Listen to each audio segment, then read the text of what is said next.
Okay, hello everyone. Thank you so much for joining us again today for the fourth History of Change talk on the women's movement. We're really happy today to welcome Nan Sloane. She is the director of the Centre for Women and Democracy. She has wide experience of democracy, politics and public life, specifically in involving women in all of them. She's published research on women and political power at all levels, and has run political skills workshops for women both in the UK and abroad. She's an experienced trainer and mentor of women thinking of entering public life, and she is the author of the recently published Sex and Power 2015, Who Runs Britain? Nan's kindly agreed to speak to us today and take a few of your questions at the end. I'd just like to remind you that we do record the talk and it will be made available externally on our YouTube channel, so please bear that in mind. And please do follow us on Twitter with the hashtag changehistory. Okay, thank you very much. Thank you. Can everybody hear me all right? That's going to fall off. That's going to fall off. Can I start by asking how many people have seen the film Suffragette? Enjoy it? Good? Inspiring? Good. I'm not going to talk a lot about the suffragettes for reasons which will become obvious during the course of what I'm about to say. Sorry, Nan. I would like to start with a reflection, then ask a couple of questions, which I will then try to answer, and then think about what lessons for us as feminist campaigners in the 21st century there might be. The reflection is this: every right enjoyed by every woman in this room, and indeed in this country, has been granted to her by a male legislature during the course of the last 150 years. Every single right apart from the right to be alive. And those rights come to us not because they somehow miraculously happened, but because of decades of campaigning by women and women's organisations and the men who supported them, often in very difficult circumstances. But for most of us, feminist history actually begins, in our minds, with the suffragettes and smashed windows and incredible personal heroism and women dying so that we could vote. And that is part of our history, it's true, but they aren't the whole story, which leads us to the question I want to ask. How is it that women arrived at a stage where they felt that direct action was the only answer to the problem of how to get the vote? And how did it happen that one of the most phenomenally successful campaigning movements in history failed at the last hurdle, which was suffrage? And what can we, as feminists and campaigners, learn from that experience? In order to answer part of that, at least part of that question, we need to think about what the feminist movement actually achieved in the second half of the 19th century. So let us consider the position of women in England and Wales in 1850. At the point at which a girl was born, she was the property of her father. When she married, and almost all women did marry, she became the property of her husband. Because she was his property, she had no separate legal or financial identity. So in effect, on her wedding day, she simply ceased to exist. She became a non-person. Any property she owned passed under his control, and any property she acquired after marriage legally belonged to him.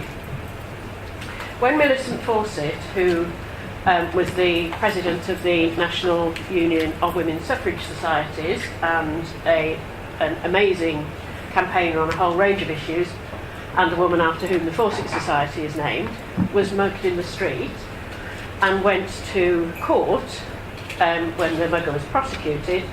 She was horrified to hear him charged with taking from the person of Millicent Fawcett a purse containing £1, 18 shillings and sixpence, the property of Henry Fawcett.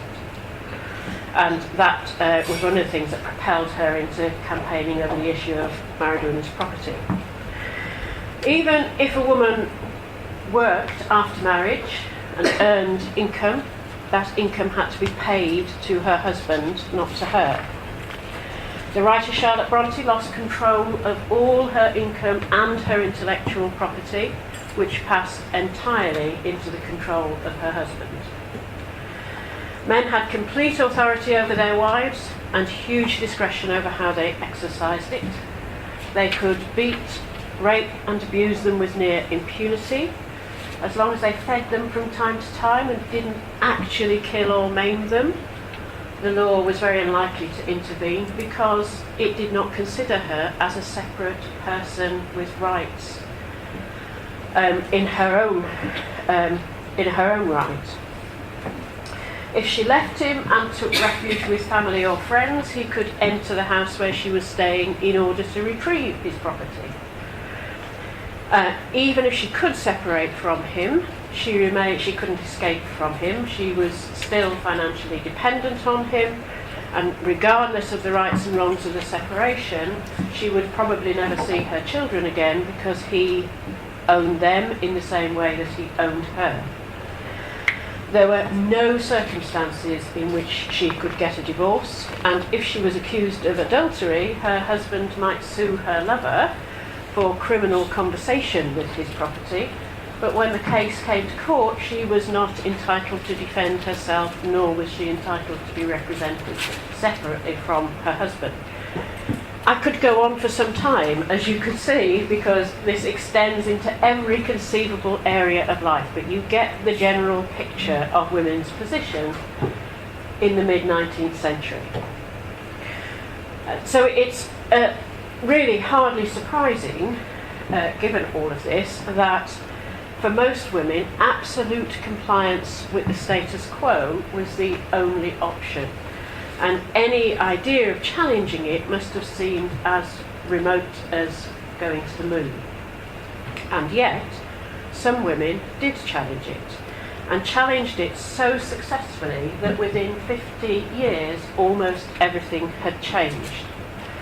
Not to perfection, they aren't perfect now, as we know, but and women still didn't have the parliamentary vote, but they did have the Married Women's Property Act of 1884, which explicitly declared that they were no longer the chattels of their husbands and were in fact separate and independent persons, and that's why all of us women in the room who are married are now separate and independent persons, because there's a piece of legislation that says so. They could own property, they could earn their own money, they could get a basic education, they could enter some professions, they had access to their children, they could get a judicial separation, they could make a will, they could vote in many elections, we'll come back to that, and stand in some. And they had a freedom of action and movement that would have seemed impossible in earlier years. And although, of course, they didn't have some of the freedoms that we today take as a given, such as reproductive rights, they had set a framework within which those could be achieved by subsequent generations.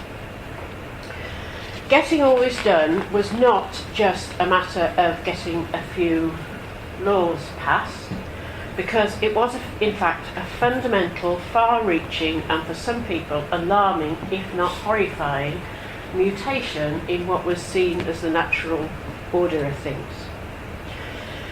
The women who began these campaigns and ran them so successfully often came from radical backgrounds, had husbands who agreed with them and were supportive, or were single or widowed. And they benefited from an overlap in terms of campaigning expertise between the new women's movement and the older anti-slavery campaign, which already had tried and tested ways of making change happen, many of which we are familiar with today. So you identify the thing that you want to change, you find out who you need to influence to make the change happen, you work out what form that influence needs to take, you bring public opinion in behind you, you seize your opportunities, and, if at all possible, make it easy for the people you're targeting to make the decision you want them to make. And above all, if you are operating in a political sphere, understand the political environment, the political culture, and the political mind. Women campaigners at this time also knew that since success would require men voluntarily to surrender and share their power, they needed to engage male support. Without it, they wouldn't be able to get the laws changed, since the House of Parliament were entirely male. They would therefore not be able to establish the separate identities that they needed to. Men also gave them access to the corridors of power and helped them to understand the way that politics worked. But they also dealt with practical things that women at that time could not do, such as arguing cases in court or speaking in the House of Commons. And men like John Stuart Mill and Jacob Bright and Richard Pankhurst campaigned hard for women's rights and, crucially, wrote some of the legislation that, piece by piece, slowly worked its way through Parliament in those decades. The effect of that legislation were not restricted to the upper and middle class women who had campaigned for them. And many of the changes that the movement brought about actually had more impact on working class women than on their better off sisters. Middle or upper class women might have property from which they derived income, but very few worked outside the home, whereas large numbers of working class women worked. And after the 1870 Married Women's Property Act, there were several Married Women's Property Acts while people slowly got used to the idea that women might actually own property. After the 1870 Act, those women could have their wages paid directly to them for the first time in history. And the Matrimonial Causes Act of 1878, there were several of those as well, made it possible for women to obtain judicial separations quite cheaply and easily when divorce was out of the question, and meant that women could escape violent and abusive husbands. In other words, measures that benefited the class of women who had the leisure and expertise to campaign for them disproportionately benefited the class that had neither. There was one area, however, in which that did not apply, and that was the issue of the vote, any vote at any level. This was qualitatively different from any other on which this immensely successful 19th century feminist movement campaigned, and in the end turned out to be the toughest nut to crack. We now think of the fight for the vote almost entirely in terms of gender, as though there was some time at which all men had the vote and all women didn't. And in fact that time has never existed in this country. In the early 1800s, about 3% of men were able to vote, and there was no clear legal prohibition to women voting. And occasionally women did vote. Usually if they had a vote which came to them with a piece of property, it was exercised by their fathers or husbands, but occasionally women did vote. However, the 1832 Reform Act, which abolished rotten boroughs and extended the franchise for men, also expressly prohibited women from voting. And that's why the suffrage movement comes after that, because prior to that, the legal case was different. Even for men, the vote was still restricted to a small minority, and there was a property qualification. So it was very difficult at that stage to argue that women should be able to vote, since women did not have a separate legal identity, and men who did have, the vast majority of men who did have a separate identity, could not vote either. So it seemed to people illogical to be campaigning for women to vote.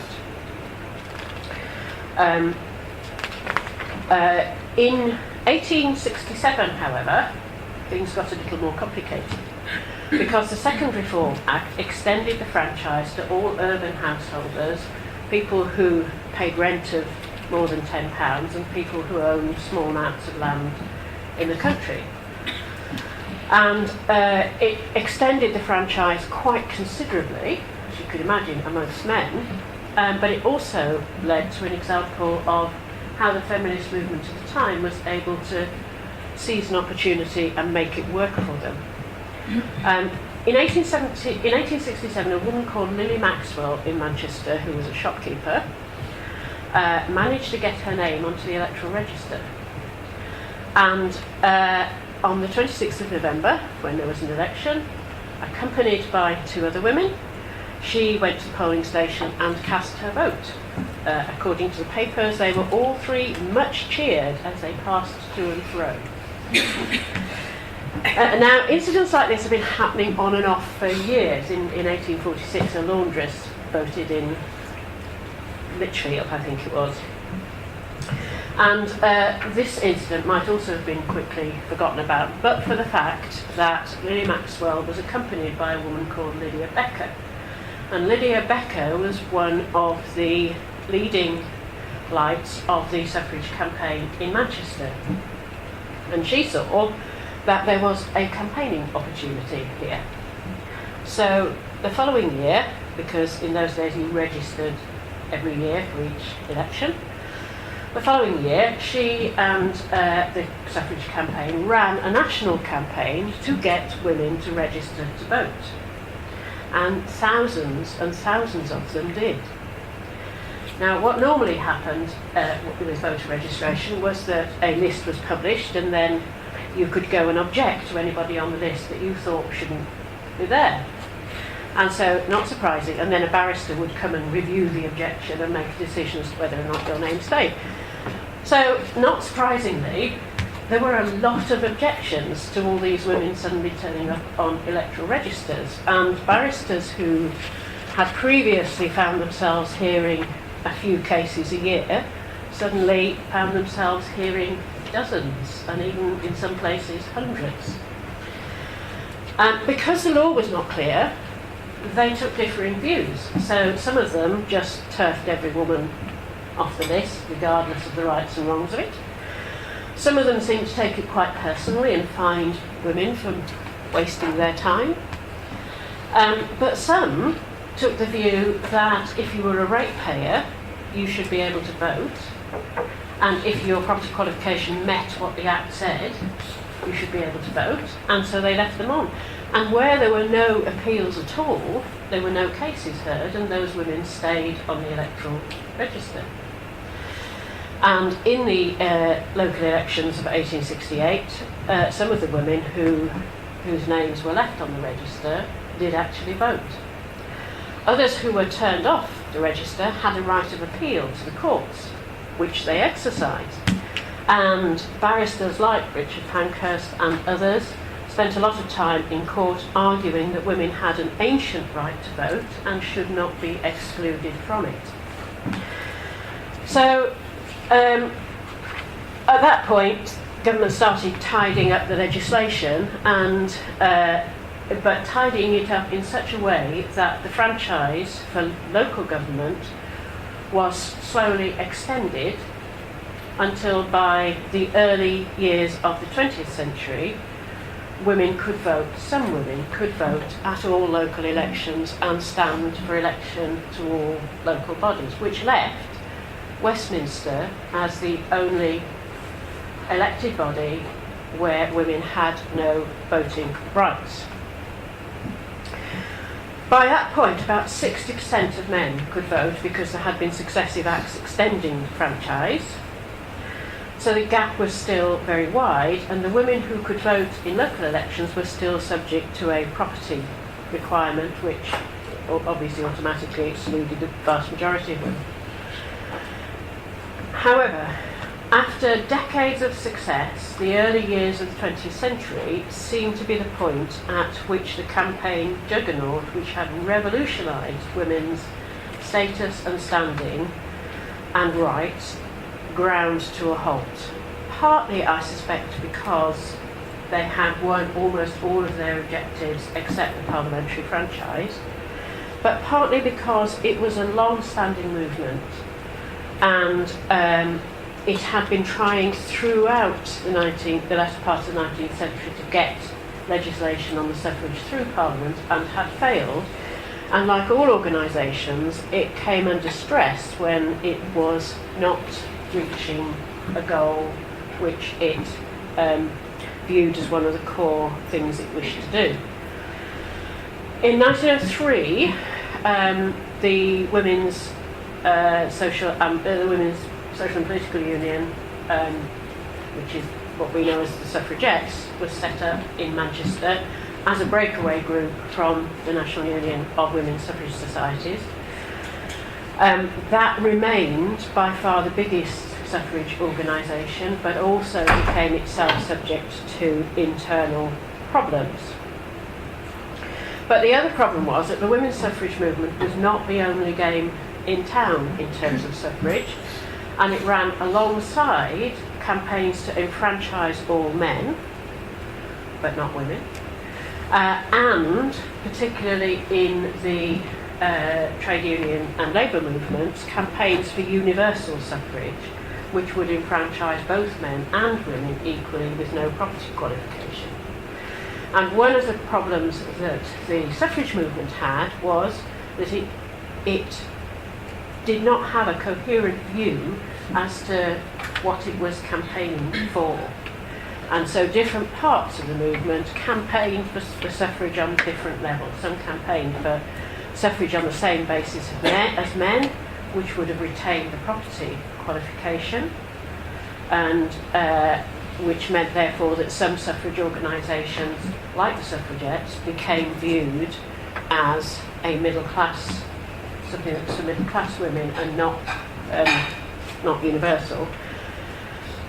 Some parts of the mainstream movement supported universal suffrage, so that at the point at which, for instance, Christabel Pankhurst was declaring war on the Labour Party, the National Union of Women's Socialists, the National Union of Women's Suffrage Societies, was actually effectively affiliating to the Labour Party. So it's not a straightforward picture of who lined up with whom.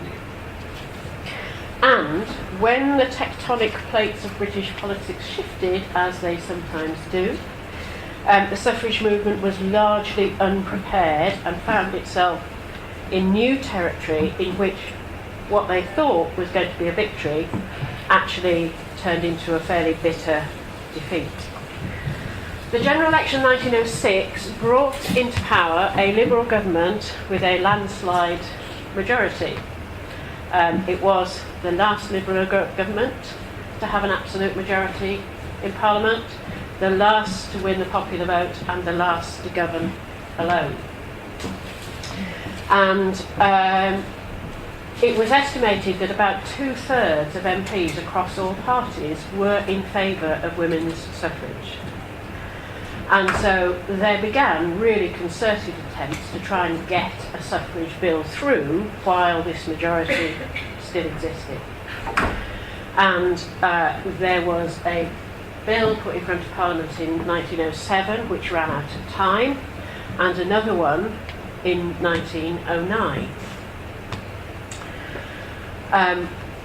In both cases, the women's suffrage would have been limited, which caused some dissent in the suffrage ranks, but by and large there was an expectation that a suffrage bill would be passed by a Liberal government which had historically always supported women's suffrage. If times had been normal, that would probably have happened, but times were not normal because the Chancellor of the Exchequer, when David Lloyd George, had decided to declare, in his terms, in his words, war on poverty. And so that government saw a whole raft of social legislation go through. And in 1909, he produced what came to be called the People's Budget, which raised money to pay for the social reforms. And those reforms included a children's charter, an old age pension for the first time in history, a labour exchange, some rudimentary health and safety legislation, and the beginnings of a national insurance system. Employers of servants were going to have to pay national insurance stamps, and this caused a lot of outrage. To pay for all this, the People's Budget made changes to the high rate of income tax and to inheritance tax, and, hugely controversially, introduced a land tax. Now, every government has only so much political capital to expend and can fight on only so many fronts at once. And the People's Budget led to a ferocious struggle between the House of Commons and the House of Lords, which resulted in 2 general elections in the space of 12 months. Both of those elections resulted in the Liberals being returned with a much reduced majority and having to depend on the Irish Parliamentary Party, which were the nationalist party of the day, for their majority. And after the second election, the Irish MPs threatened to not to back the budget unless the government removed the right of veto from the House of Lords, because they thought that's the only way they were going to get a Home Rule bill through.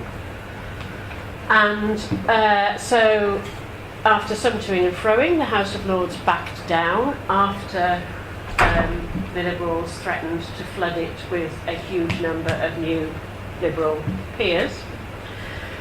And they had to accept most of the budget, but also the 1911 Parliament Act, which is still in force, and which prohibits the House of Lords from blocking the will of the House of Commons for more than 2 years. By then, the 1909 suffrage bill had got lost in the general wreck of the government's legislative agenda, and once the overall majority was gone, there was not sufficient support in Parliament, nor was the issue considered sufficiently important for it to be back on the table in the same way. And although there were 3 more attempts to get a suffrage bill through in the course of the next 3 years, they all failed. Partly because, although Lloyd George was in favour of women's suffrage, the Prime Minister, Herbert Asquith, was not. At the same time, the really militant phases of the suffragette campaign came into force, which included burning Lloyd George's house. You'd think they'd have picked Asquith's, given that he opposed them and Lloyd George hasn't, but never mind. And the government entered its most repressive period, and in 1913 enacted the Cat and Mouse Act, which those of you who've seen Suffragette will presumably understand the horrors of. There was then a falling off of public support for women's suffrage, and in 1914 the outbreak of the First World War took the whole issue off the table anyway, and it didn't come back on effectively until 1918, when a limited number of women and all men who had survived the war got the vote, and in 1928 we finally arrived at a stage where we had universal suffrage. So, what can we learn from all of this? I think there are several lessons. The first is that so long as the great feminist campaigns of the 19th century knew what they were for and had clear objectives in mind, and had those objectives in mind for all women and not just some women, they were very successful. But as soon as their campaign objectives, in the case of the suffrage, in the case of the vote, became mixed or not clear or not of benefit to everybody, where they were agreeing to a property qualification, they ran into trouble. So the first thing is that keeping our objectives unclouded and our campaigns inclusive in outcome, if not necessarily in content, is really key to success. So yes, let's get more women onto boards and into the Supreme Court and into Parliament, because that's where power is, that determines how power is used. But doing those things doesn't directly do much to improve daily life for women facing more basic challenges. And so feminist campaigns need to bear in mind that it's not just about a small number. And I spend a lot of my time talking about women in Parliament, women in Cabinet, women in very senior roles, but that is a means to an end. Unless we understand how that end is of benefit to everybody, then we are not going to engage people to support us. The second thing is to accept whatever help we need, or more to the point, can get. For feminists, this still means accepting help and support from men, because we still need men to surrender and share their power. Since 1918, 450 women have been elected to Parliament in total, and there are currently 459 men in Parliament. So after nearly 100 years, we still haven't managed to tot up the number of women MPs that there are men there now. So the fact of the matter is that if we have 29% women in Parliament, we still actually need men to enact legislation that we want to pass to improve the lives of women. And pushing away the support of people who are not part of our group is, now that we have increasingly narrow identity politics, quite tempting, but it is a temptation we ought to resist. The third thing is to follow Lydia Becker's example and to seize whatever opportunity is offered and to use it constructively, imaginatively, and in a way that actually gets our issue onto the agenda and gets people talking about it. The fourth thing is to see the whole game, not just focus on our own small part of it. If we do that, we miss the bigger picture. No campaign exists in a vacuum, and every campaigner needs to understand where the cause that they're fighting for sits in the wider network of political and economic events. So we see the suffrage movement of the early 20th century in a sort of silo of its own, and we don't see it connected to the universal suffrage campaigns, to the People's Budget, to any of the other political events that were happening at the same time. The fifth lesson, I think, is this. Our current obsession with the suffragettes means that all of us have lost a part of our history and forgotten about women and men who actually ought to be recognised and celebrated for their contribution to getting us to where we are today. Without what they did in the second half of the 19th century, neither the suffragettes nor the suffragists could have fought the campaign that they did for the vote, because they would have not have had the economic or the social means to have done it. We should do a better job as a whole of remembering those women, and as campaigners we should be trying to understand much more about how they managed to change Britain so profoundly, and we should also be working out how those lessons can be applied today, particularly in places where women still have some of those battles and others to fight. Bringing about a peaceful revolution which was of benefit to millions, and which, whilst not complete, set us on the right direction generally, was a huge achievement. And as the heirs to those campaigns for social, economic and political justice, we should salute them. Thank you very much.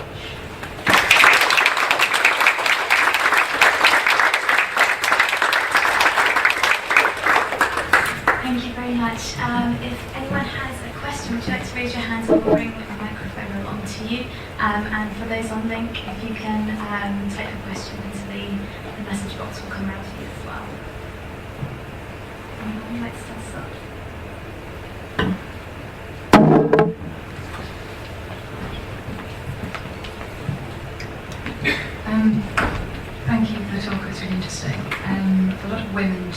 don't want to identify as feminists because they associate the word feminism with negativity, but I was interested in your view on the reasons for that negative association, given what you just talked about today. I think there are several strands of reasons for that. I think that one is that during the later stages of the suffrage campaign, during the very militant stages of the suffrage campaign, any kind of feminism became associated with very destructive behaviour, and a lot of the coverage at the time that was directed at stopping young women engaging in this behaviour talked about women being unsexed and sacrificing their femininity and all the things that are still said to women about feminism today. And I think that strand has run through public perception for decades, if not centuries. So I think there is just a whole weight of public opinion that says that there is something unfeminine about being a feminist. But I think also there is a generational issue. I think that feminism in the 60s and 70s acquired a particular set of associations that younger women now don't see as having much relevance to them. And I think also that there is, and perhaps always has been, a big divide, greater sometimes than others, between the issues that feminists campaign on and the issues that women see as being of direct relevance to them. And so feminism acquires a connotation which is more about middle-class women off somewhere over there doing things about things that other people don't understand, whereas over here there are the real-life issues. And I think often when you dig away a bit at people saying, I'm not a feminist, that feminists are quite contemptuous about, oh, well, I'm not a feminist, but, and then you say things which show you are, is actually about terminology. It's not about what people really think. And one of the downsides of a lot of movements at the moment is, I think, that people are very rigid about how they define who is part of their movement. So you can't be a feminist if you think this, you can't be a feminist if you do that, which actually narrows the number of women who are going to think about whether or not they want to be described as feminists. So I don't think it's solvable, but I also don't think I personally don't spend a lot of time worrying about it, because we go back to the deeds, not words. They are more interested in what people really actually do than how they define themselves. I'm interested if there's any learnings that we can learn from the women's suffrage movement about the interaction between women's rights and faith, because that was one, sort of Catholic doctrine, the Christian doctrines was one of the excuses for denying women rights, and that's something that we're seeing used today in some countries where women are still denied rights, and how the women in the suffrage movement kind of got around that. Is there something that we can learn about how you can balance kind of some of the lessons that people say are coming from faith with equal rights? I think that's a really interesting and quite challenging question, and I think they found it challenging as well. There was a Catholic suffrage society, and there were other faith-based suffrage societies mainly on the suffragist side of the campaign rather than the suffragette side. But on the other hand, the suffragettes did attack churches and viewed the Church of England in particular as being part of the establishment that was denying them the vote, and so they had a bumpy relationship with official organised religion. I think that it is extremely difficult to change the ingrained social customs and beliefs of any institution, but particularly when that institution appeals to faith for its authority rather than law, because law you can target and change, whereas faith is something completely different. And I don't think there is an easy answer to it. I don't think they found an easy answer to it, and I don't think that I don't think there is an easy answer to find. But the fact that we have moved so far in that 150 years from, women's subjugation is ordained by God, so that is how it will stay, to where we are now, means that progress is possible. But I suspect that you only get that progress through a lot of dialogue and moving of opinion rather than forcing people round, which is difficult when you're impatient to get the change done. I just don't think there is an easy answer to that. Thank you. I have one question from Lynn. What are the key feminist issues now, and how do feminist groups campaign? How do they, or how should they? Both would be very interesting. Defining key feminist issues now is a bit like how long is a piece of string, because I suspect if we went round the room and asked people, we would get different answers depending on people's lives, people's life experience, people's age, people's background, just a whole range of things. So I think they probably divide down into three basic groups. There are issues around domestic and sexual violence, which I think are massive. I think if we were in any other community in which 2 people a week were killed, there would be outrage and something done. But domestic violence comes under the category of this is the kind of thing that's happened forever, and what happens in private happens in private, and all of those things. And so I think all of those areas of domestic violence, sexual violence, rape, that whole area is one massive area that is still unresolved, and where we have not come as far as we think. We have actually got law, but we have difficulty in getting that law implemented. Long ago, I was the chair of one of the first local authority women's committees that got set up outside London.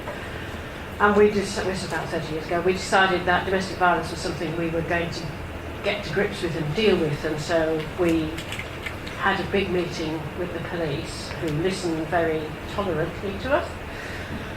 Because you could see that they were being tolerant, but never mind, they were in the room, which was something. And at the end, the most senior officer said, what you have to understand is that the man in the street is not interested in prosecuting for this type of offence. And we thought, have you listened to anything we've said about the woman in the street in the last hour or so? And I think there is still an element of that around. So I think that's a big area. I think the second area is women's economic empowerment.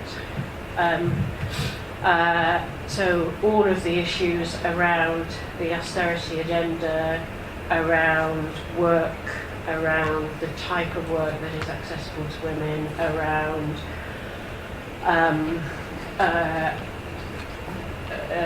childcare, elder care, all of those things that affect women's economic position, I think are a major area that we need to be campaigning on. And then there are areas of identity,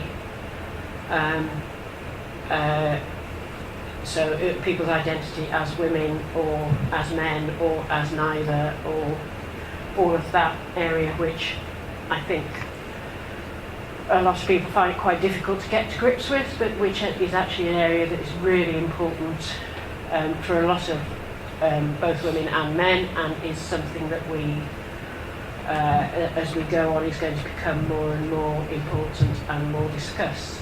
So most things, I think, fall into one of those three areas: violence, economy, or identity. But I'm sure that there are others, and I think that's part of the challenge that feminism has always had, is picking what are the things it's going to fight, where's the ground it's going to stand at any given time. I think how we campaign, we live in an age where the tools for campaigning are exponentially bigger and more interesting than they have ever been before, but are also in a way more limiting. So some of the things that the feminist movement in the 19th century would have done is much harder for us to do. So ironically, I think mobilising that kind of registration campaign would be harder now and than it was then, because you would be targeting different groups of people. But I also think that the advent of online campaigning opens up something that has never been available before, and opens it up in a way that offers direction and immediacy that hasn't existed before. And whilst there are some challenges about online presence, particularly for women, there are also some huge advantages to it, provided that you don't use it as an echo chamber and think that's all there is, which is really very dangerous. The other thing I think all feminist campaigns need to do is work really hard to engage as many women and men as possible in them. And at that point, I think that being hung up on the terminology gets in our way, and a little less definition and a little more inclusion probably wouldn't do us any harm.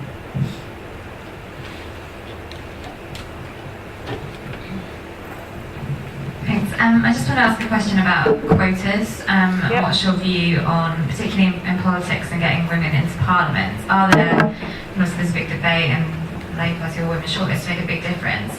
I guess, what's your view on that? And secondly, are there examples of kind of countries from around the world where they've managed to kind of do it without quotas successfully to get more women into parliament?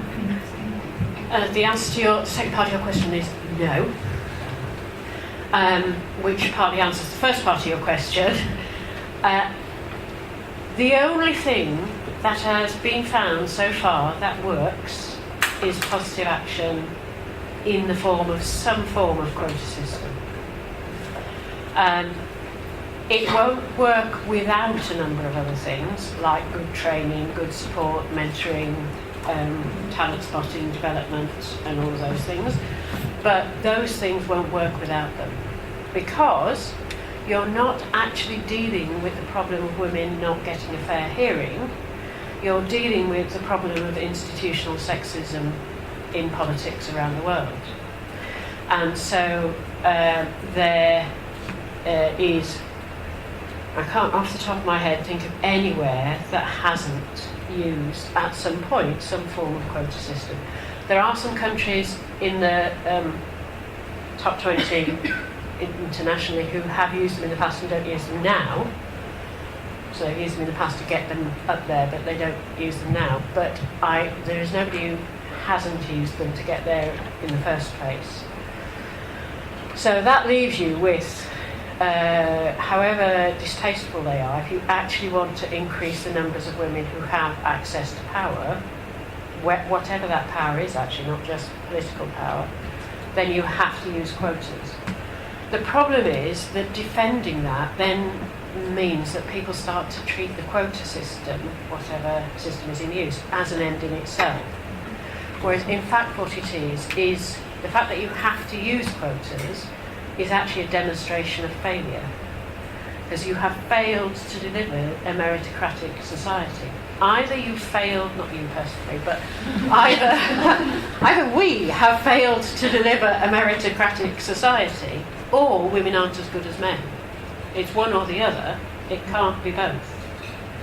If women aren't as good as men, then we really need to think about that as a statement. But if we don't have a meritocratic society, then we ought to be setting about creating one. And all that quotas do is level up the playing field. The ideal is that you get to a situation where you don't need to do that, but we're not there yet. the Labour Party used all women shortlists for the 1997 election, got a massive increase in the number of women, did not use them for the 2001 election, and there were 32, 33 new male Labour MPs in that election and 4 new women. So the fact of the matter is that left to their own devices, political parties don't field women candidates. And therefore you have to take a choice about either you make them do it or you accept that that's how it is and wait decades to rectify it. Ireland at its next general election will have a legal quota for women candidates for all parties, compulsory, which will be very interesting because Ireland traditionally has been bottom of the European league table.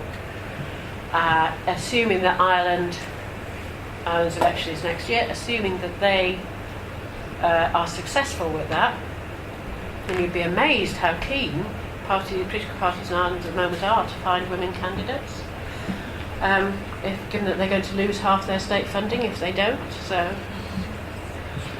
it's an amazing sight, really. That will then leave France at the bottom of the European League table with us next. So, you know, you either use quotas and use them systematically, in which case you increase the number of women, or you don't, and you have to choose which is more important. Discriminating against women or discriminating against men. Thank you. We have a couple of comments from Link. One is that it's on the kind of the definition of feminism, saying I've always thought of feminism as a history of minorities and the marginalised rather than a specific group. And the second is I have an issue with the word feminism. I believe in being equal and fighting for our rights as human beings, irrespective of race, colour, religion or gender. But I often get frowned at for having such a feeling. Do you think I'm missing something? Or should I be judged? Maybe I shouldn't be judged for having such a feeling.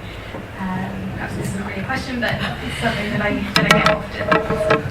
Well, I don't think anybody should be judged for having an opinion. That's where we really do get into trouble, where we start judging one another. If I start with the minorities, feminism is not about minorities. It's the one thing feminism is not about. Women are a majority. We are the only group which is a majority. Our problem is not that we're an oppressed minority. Our problem is that historically we're an oppressed majority. And so some of the experiences and history of feminism actually isn't applicable to other groups, because in other groups you're talking about minorities.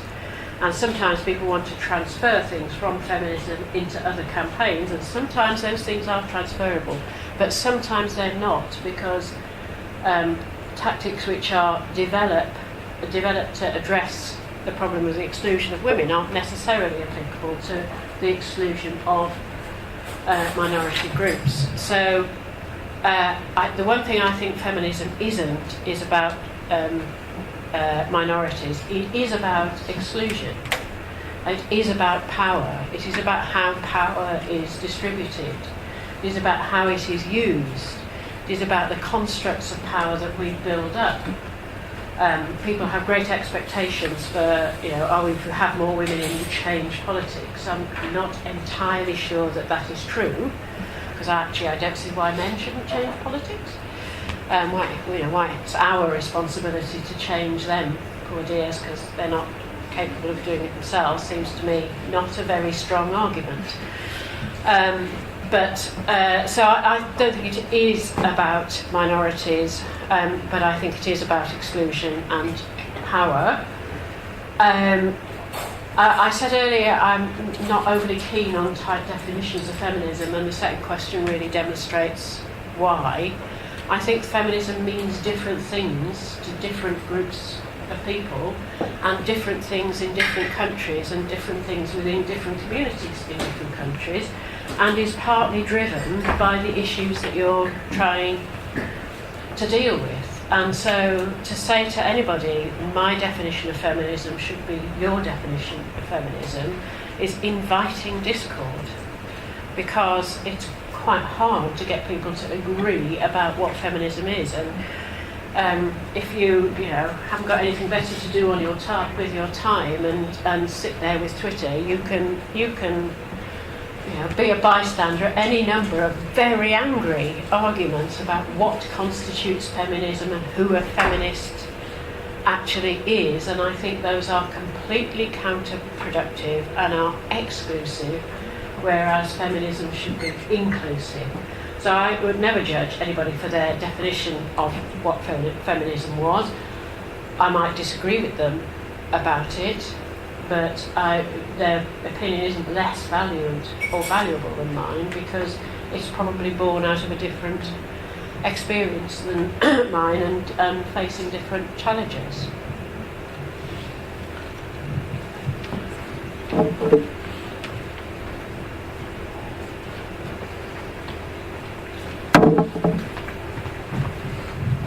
Considering the importance that you've given to women who came before the suffragette movement, I wanted to ask you who your personal hero was.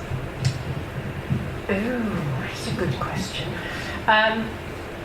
I think Millicent Fawcett is one of the most underrated feminists and undervalued feminists in our history. Partly because of the sheer length of her campaign. It's a whole life basically dedicated to it, and she did actually live long enough, having been in at the start, as it were. She lived long enough to sit in the gallery and see the 1928 Act passed, which means that her life spans the whole, from complete powerlessness to the position in 1928. So she would certainly be one. I think Sylvia Pankhurst would be another, because she had the courage of her convictions and lost a great deal in the course of it. And although I think there are times when convictions can be dangerous and inconvenient things, I think she's by far the most interesting and, to me, personally sympathetic of the Pankhursts. So certainly those two. I think the suffragettes were immensely courageous women, but I don't have them as my personal heroes, which I get heresy these days when I say that, but I don't, simply because I don't particularly think that their contribution got us to where we needed to be. And so I admire their courage. I admire, certainly the early stages, I think, were often very well thought out. But I don't have them as my personal heroes, which I know lots of people do.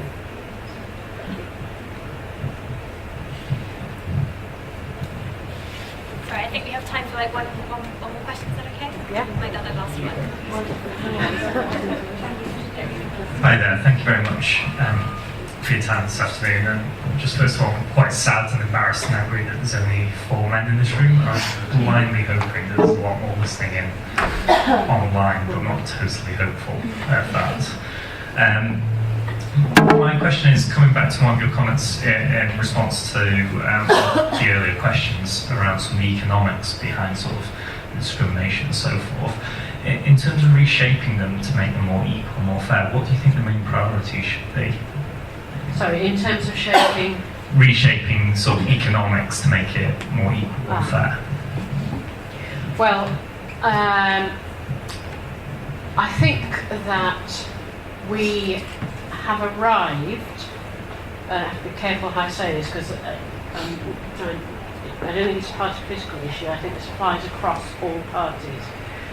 We have arrived in the sort of world in which it's acceptable for people to say one thing and for that not necessarily to feed into what they subsequently do. So all political parties will say their economic policies are women friendly, and in fact that's, generally speaking, across all parties not necessarily the case, because they are not looking at policy development in either economics or anything else with a gender specific eye, unless it's something that they consider a women's issue. Some of the things that they consider women's issues, I think, are also men's issues. So I think domestic violence is actually men's issue because 96% of it is committed by men, and expecting women to solve the problem is actually coming at it the wrong way round. But that's bracketed as a women's problem, so you get women to work on policy for that. We don't say the economy fundamentally affects women. It affects women's wealth, therefore it affects children's prospects, it affects, there's lots of evidence from around the world, which many of you I'm sure know greatly better than I do, that women's economic independence and prosperity is key to post-conflict recovery, to all sorts of areas, and we don't take that and apply that in this country. So we'll say in Africa, women's ability to set up and run small businesses is key to developing prosperity, but we don't apply that to this country.